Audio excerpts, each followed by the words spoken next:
بسم الله الرحمن الرحيم. السلام عليكم ورحمة الله وبركاته. دي المغامرة الرابعة في الصيدلية الأمريكية. إزاي اكتشفت ومسكت واحد مدمن كان جاي علشان يضحك علينا في الأجزخانة أو يسرقنا أيا كان.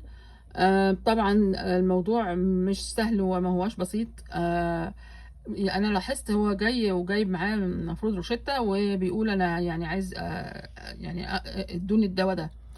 فطبعا بصيت في الروشتة لاحظت انها كده يعني زي متاكله من كتر الاستعمال او حاجه زي كده، بيلف بقى على الاجزخانات كلها.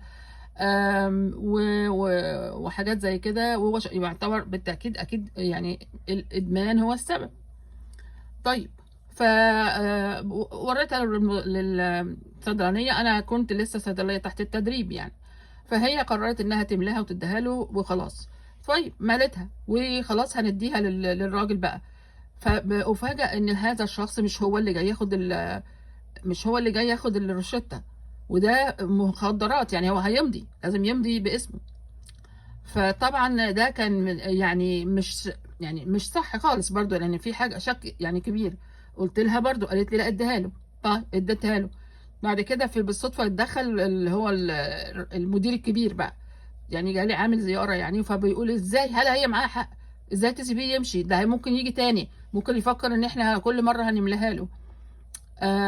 الحمد لله، يعني انا يعني عملت اللي عليا بالمخ بالعقل، ما حدش درسني حاجه من الحاجات دي، بس هو بالعقل كده.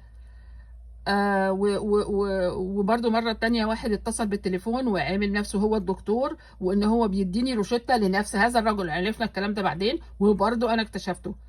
مش عشان انا مغرورة ولا حاجة، ولكن هي العملية في انا بلاحظ.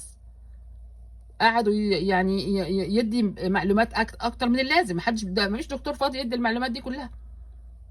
والحمد لله على اي حال.